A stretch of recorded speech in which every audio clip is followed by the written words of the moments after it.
I'm fallen, and I can't get up. I'm Joe Biden, and I forgot this message.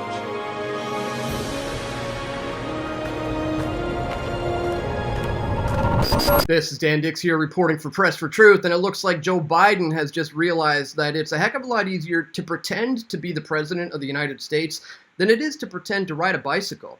As he's just taken quite the fall, I would say the only thing that has fallen harder is his disapproval rating. As we see here in a new poll, Biden's disapproval hits new high as more Americans say that they would vote for Donald Trump. And there's so many reasons why this old senile man should not be in political office, or let alone office. He should not be allowed into society. I mean, the man's a pedophile. Let's look at this thread from back in 2017. It's time to talk about former Vice President Joe Biden's open sexual predator. And if you just go through the thread, I mean, this is all common knowledge to this day that he's very, very inappropriate with young kids. It constantly, like this one, he's whispering in her ear, he kisses her, he's stroking her hair, touching her ear. She's clearly uncomfortable. There's countless clips of him being completely inappropriate with young children. And this just goes on and on and on and on. This isn't the only thread I've seen either. There's countless, guys. And I'll put links in the description of this video if you want to see all these instances for himself where he's being completely, overly sexually inappropriate. Look at this. It just continues to go on and on, as I said.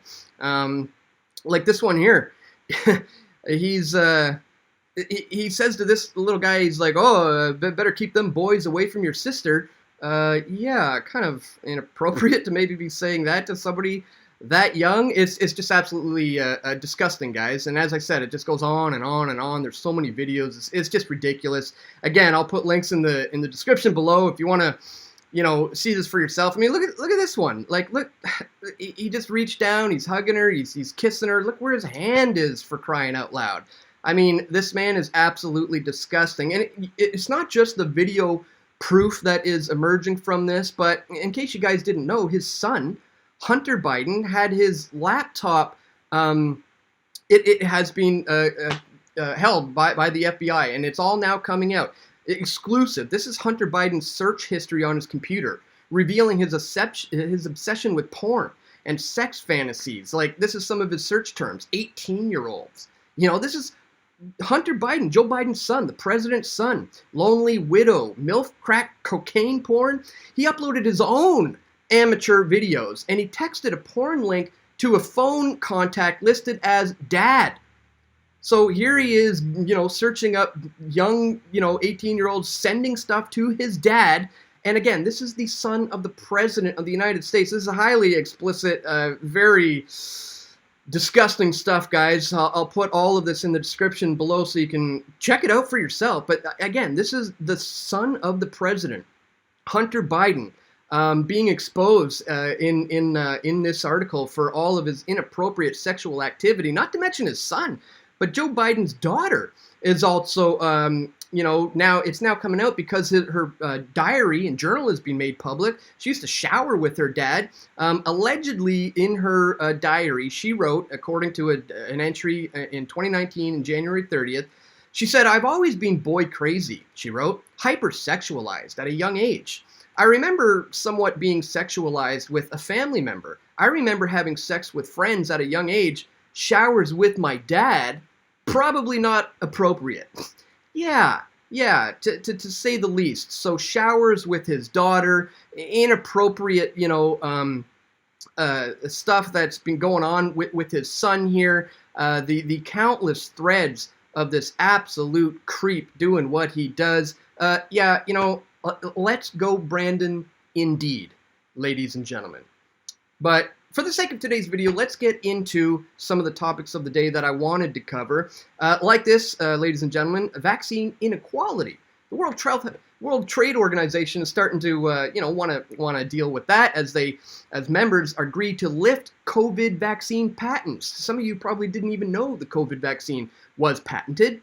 South African ministers have hailed a new agreement that will now allow the production of COVID-1984 vaccines in developing countries. Now that they've had a couple of years to rake in their billions and billions and billions of dollars, now it's time to allow some of these other countries to start disseminating, putting this thing out there, specific ones, mind you, to help them spread all this garbage that we're seeing in the world today. So we're going to look at that very, very closely, guys. We're also going to look at this. Transport Minister hopes that COVID-1984 vaccine mandates won't need to be reinstated, but that's all going to depend on new variants. On Monday, the federal government's vaccine mandates for domestic and outboard international travel and for federal workers will be, quote, suspended. But what would have to happen with the COVID-1984 pandemic to prompt the Liberals to reinstate them? Guys, as I've been saying on this channel for quite some time, this isn't over. This is just the eye of the hurricane. This is the calm before the storm. And they're already saying we may see new variants in the fall. We may have to reinstate these mandates that are temporarily suspended. Guys, I think they're giving us some pretty good hints as to what can be expected later in the year. We're going to talk about that. We'll also take a quick look at this. The Late Show TV crew could face criminal charges after Capitol arrest. That's right. The crew of the Colbert report was just caught in the Capitol building. They kind of overextended their stay. A TV crew filming for CBS Late Show, Stephen Colbert, was arrested Thursday night by U.S. Capitol Police. After receiving a call for a disturbance around 8:30, police found 7 people in the Longhorn House office building. They were arrested and charged with unlawful entry. Maybe this is an absolute insurrection. Maybe the crew from Colbert Report should be, incarcerated, charged, have a media show trial. Maybe we should launch a whole committee to have an investigation into this insurrection by Stephen Colbert. Of course, I'm making the analogy to what happened on January 6th because this is equally to that a giant nothing burger. And it's crazy how much they're milking the January 6th incident at the Capitol riot. As we see here, the crew had reportedly been escorted out of a hearing that was held by the Congressional Select Committee investigating January 6th Capitol riot because they didn't have the proper media credentials. Guys, it all amounts to a giant distractive nothing burger. But in the biggest story of the day, guys, I wanted to bring this to your attention. Uvalde hires private law firm to argue that it doesn't have to release school shooting public records. This is insane. Some of the records related to the Robb Elementary School shooting could be highly embarrassing, could involve emotional and mental distress, and are not legitimate concern to the public, according to this lawyer. So clearly a massive cover-up is happening in regards to the Uvalde, Texas school shooting. So we're going to cover all of this and much, much more in today's video, guys. But right before we do, I'd ask that you check me out here at pressfortruth.ca/donate if you do appreciate my efforts to bring you this information. Here you can do a one-time donation with PayPal. You can do Bitcoin or other cryptocurrencies, or you can do a Subscribestar, which is a great Patreon alternative, since I have been kicked off of Patreon. Here's another Patreon alternative where you can sign up for a monthly recurring contribution. Guys, any amount really, really greatly appreciated. You can also do an e-transfer to dan@pressfortruth.ca, or if you want to just keep it old school, you can send cash or checks or equipment or simply just words of encouragement to my P.O. Box, guys. All the links for this are located in the description below. Once again, thank you so much to everybody who has contributed to my efforts over the years. I can't do this without you, and if you have yet to do that, please check the links in the description below. All right, guys, we're going to start with this. Some people are probably totally unaware that they have had patents on these vaccines right from the very beginning, limiting anybody else's ability to be able to engage in this space. Now the World Trade Organization is apparently going to be lifting those restrictions, as we see here, over a year after South Africa and India originally proposed the waiver of provisions of the Trade-Related Intellectual Property Rights, or TRIPS, treaty in October of 2020. The World Trade Organization on Friday granted developing countries the right to produce COVID-1984 vaccines. Isn't that lovely? This means that developing countries can now produce their own vaccines without permission from patent holders. After making their initial proposal, South Africa and India built a coalition of support from more than 100 countries and a number of organizations. Among them were organized labor and business representatives at NELDAC and who met virtually with the SA government during the 12th WTO Ministerial Conference, and they pledged their full support to the efforts by South Africa to secure an agreement. So the 12th WTO Ministerial Conference began on Sunday, June 12th, and it just ended on June 16th, and the intellectual property rights are governed by a treaty who's managed by the WTO, known as the Trade-Related Intellectual Property Rights Treaty, or TRIPS, and a WTO Ministerial Conference agreement recently identified waivers and flexibilities to the rights of intellectual property, or IP holders, which then led to the latest developments. So, following months of a stalemate, engagements between South Africa and India with the European Union and the United States in recent months led to text-based negotiations in the WTO that provided further momentum to the waiver requested and resulted in the adoption of the TRIPS waiver decision, explained the Department of Trade and Industry and Competition in a statement welcoming the agreement.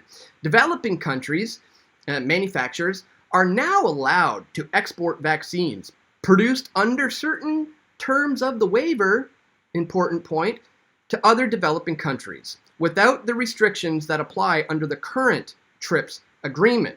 In addition, it permits the use of certain information available in regulatory dossiers to fast-track generic manufacturing. Once again, guys, they've had all the time in the world to generate billions and billions and billions of dollars. They've done just that. And now they're moving on to allowing these poorer, lesser developed nations to start developing these specific vaccines that can now be distributed even faster and even quicker to the rest of the whole world, because that always has been the agenda. But they had to be the ones to develop it first and cash in on it first. Now, I want to show you something incredible, guys. I put out this video in January of 2020. January of 2020. Like, most people didn't even know what was going on with this thing back then. And I said back then, if you're asking the question, qui bono, right? Who benefits? You need to follow the money. In this video, Dan Dix of Press for Truth follows the money to find out who the winners will be in the race to develop a vaccine for COVID, nCoV 2019, it was called back then. Again, this is January of 2020. I want to show you something remarkable from this video, guys. If you scroll through to 2 minutes and 33 seconds, here back in January of 2020, I was starting to show you some of the companies who I thought were going to come out on top. And look at this. I showed you in this video in January 2020, Moderna's stock. I said, keep an eye out for these guys. Back then, it was $21. What is Moderna stock going for today? $128, ladies and gentlemen. I think I may have been onto something back then. If you go to 447 in the video, you'll see I showed you Novavax Inc. And here we can see that it was trading at the time for $7. And I said we need to follow the money. We need to keep track of who's going to be cashing in on this to see, you know, who the real enemy is. $7 back then. What are they trading for today, guys? $40. Now, I'm not sitting here saying that you should have invested in these companies. That's not why I put this information out back then. It wasn't to tell you how to make a buck off of this. It was to warn you that when you watch the money, this is how we're going to understand who the enemy is and who we have to be weary of and leery of moving forward. And I showed you that in here. I not only showed you that, guys, but this is, again, if you go to 430 in the video, here I showed you the patents.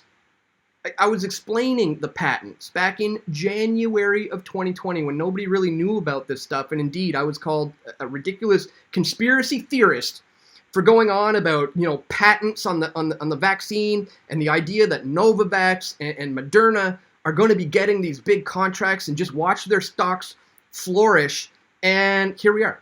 And, you know, it's just unbelievable. And people are still to this day just kind of laughing off my info as conspiracy theory. Maybe it's time people start paying a little bit closer attention, guys. We also have this. The transport minister is, saying that he hopes COVID-19 vaccine mandates aren't going to come back, but it's all going to come down to new variants and what's going to prompt that to reinstate them. In an interview on CTV Question Period, Transport Minister Omar Al-Gabra said it's hard to say, citing a risk of new variants emerging, but he added that he hopes the Liberals don't have to reinstate the proof of vaccination requirement. We need to remain prudent, and if things change in the fall, we may have to adjust our measures. I hope they don't get worse, but if they do, we want to make sure that we're ready to protect Canadians. I mean, what was so protective about these mandates when they destroyed mom and pop shops? They absolutely obliterated the economy. Suicides went up, alcoholism and depression went up. None of this had to do with COVID-1984. It was the government who imposed these restrictions for your protection.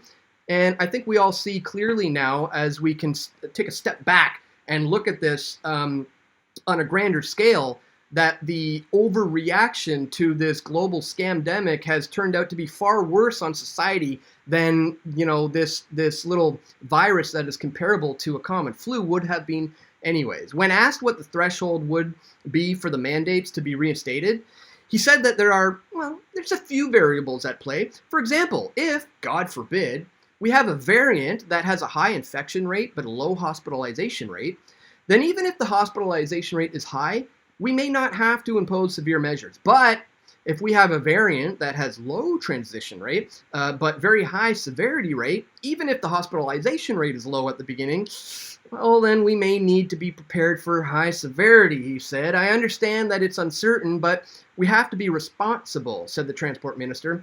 But my commitment and our government's commitment is that we will do whatever it takes to protect the health and safety of Canadians. What do they mean by whatever it takes? Invoking the Emergencies Act, whatever it takes? Just blatantly lying to people, fudging numbers. I mean, what are we talking about here? Again, guys, this is something I've been explaining for a while now, that the current easing of these mandates and restrictions is just to kind of lighten up on you a little bit. We've had the test trial. The real deal is coming down the road, and they're already starting to prepare us for this to happen in the fall. We already covered the giant nothing burger that is what happened on January 6th, and I compared that to the Late Show crew being arrested and suggesting they should be incarcerated and tried and have a whole, public show trial. And again, it's to point out the fact that both incidents are huge nothing burger. But what is not a nothing burger, ladies and gentlemen, is this. This is just absolutely insane and disgusting, and I have to bring it to your attention. Just in case you're not familiar with this case, I would suggest you go to my website and you use the search feature here and you type in Uvalde, and you'll find some of my coverage on that. Like this: can we have a rational conversation about the Uvalde, Texas school shooting? Police held active shooter drill at the Uvalde High School before doing nothing to stop the real thing. Breaking: Texas shooter was an incel and police allowed him to kill as many people as possible. They don't care about you guys. I've been covering this extensively, and now it's so frustrating to see that they're actually following through with a blatant cover-up of everything I've been exposing. Check this out. The city of Uvalde and its police department are working with a private law firm to prevent the release of nearly any record related to the mass shooting at Robb Elementary School, in which 19 children and 2 teachers died, according to a letter obtained by Motherboard in a response to a series of public information requests that we made. The public records Uvalde is trying to suppress include body camera footage, photos, 911 calls, emails, text messages, and criminal records, and more. The city has not voluntarily released any information to a member of the public. The city's lawyer, Cynthia Trevano, says, who works for the private law firm Dento, Navarro, Rocha, Bernal, and Zek, wrote in a letter to Texas Attorney General Ken Paxton. The city wrote the letter asking Paxton for a determination about what information it is required to release to the public, which is standard practice in Texas. Paxton's office will eventually rule which of the city's arguments have merit and will determine which, if any, public records it is required to release. The letter makes it clear, however, that the city and its police department want to be exempted from releasing a wide variety of records, in part because it is being sued, and in part because some of the records could include, look at this, highly embarrassing information, in part because of some of the information that is not of legitimate concern to the public, in part because the information could reveal methods, techniques, and strategies for preventing and predicting a crime. Yeah, you know what one of the ways that you could do that is to reveal methods and techniques and strategies is, maybe to hold an active shooter drill at the high school of the actual shooter. Maybe he learned a thing or two about how these police officers react to school shootings. Again, giving him the methods, techniques, and strategies when it comes to this crime. In part because some of the information may cause regard for emotional distress. Oh no! I mean, what about the emotional distress of the parents who have to deal with the situation, or those parents who had to run in and try to save their own kids' lives because these officers were absolute cowards and were instructed not to do so as well. And in part because its response to the shooting is being investigated by the Texas Rangers, the FBI, and the Uvalde County District Attorney. The letter explains that Uvalde has at least one in-house attorney whose communications it's trying to prevent from public release, and yet it is using outside private counsel to deal with a matter of extreme importance and public interest. Uvalde's city government and its police department did not immediately respond to a request for comment from Motherboard. The city says that it has received 148 separate public record requests, including several from Motherboard, and, this is important, has lumped them all together, making a broad legal argument as to why it should not require to respond to many of them.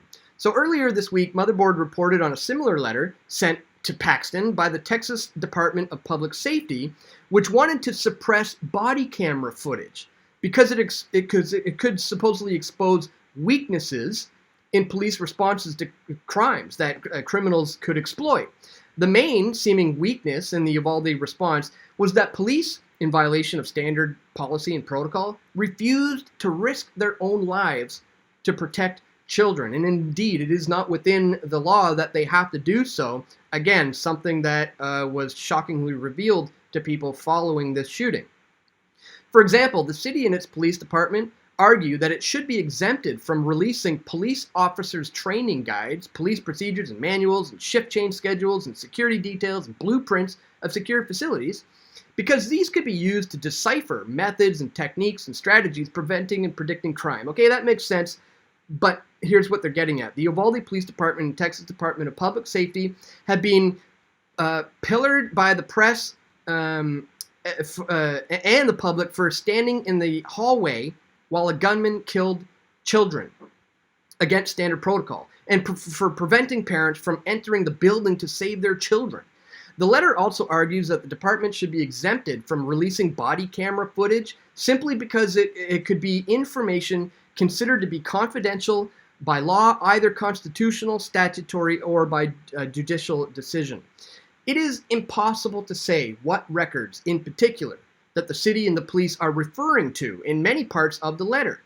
For example, it says it cannot release an individual's criminal history because it would not be of legitimate concern to the public, because it would be highly embarrassing, and because it would violate their common law right to privacy. But the letter does not talk about who the records would be about, why they wouldn't be relevant to the public, or why they would be highly embarrassing.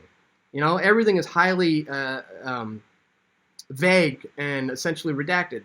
They claim that the compilation of individuals' criminal history is highly embarrassing information, which is a strange cover.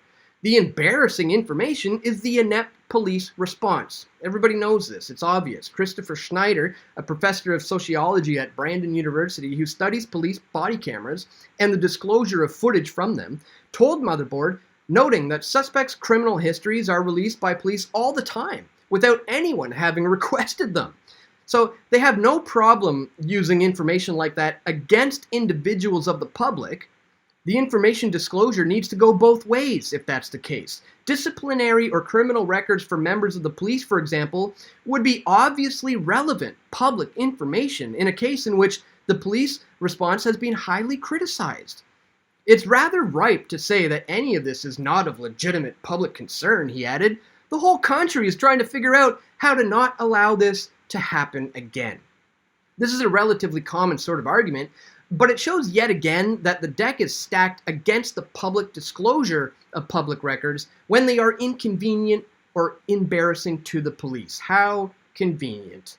The case that's being made contains some particularly asinine stonewalling, Schneider said. It seems like the city is throwing everything at the wall to see what sticks and seeking a ruling to suppress this information from being released.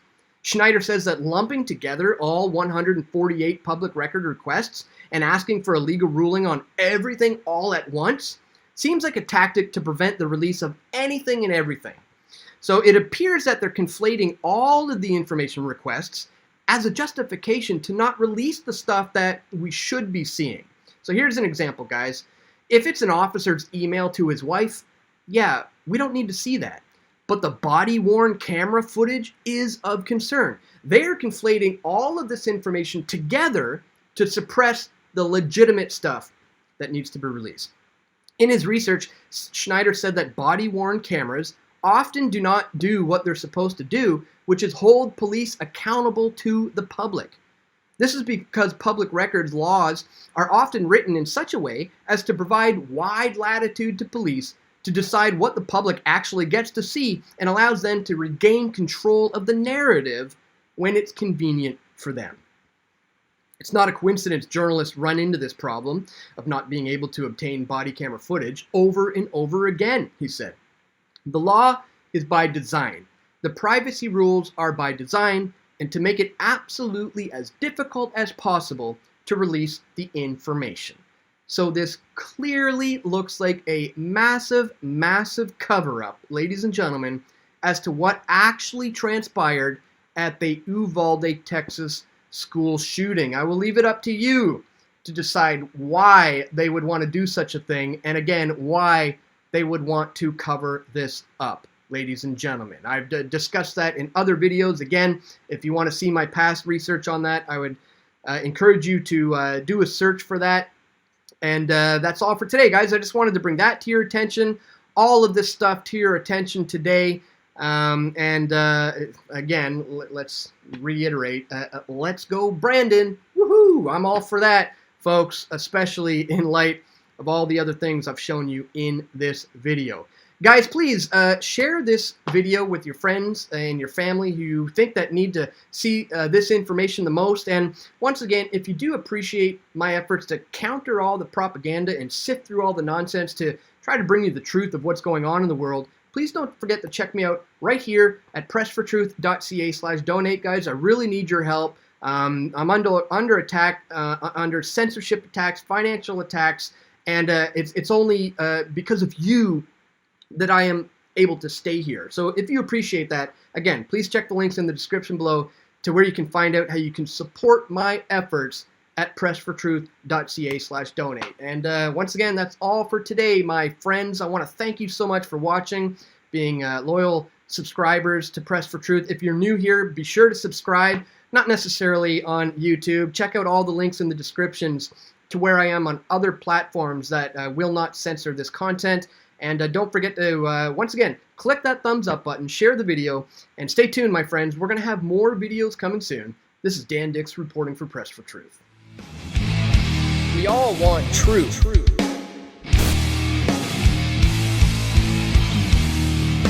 The truth will set you free.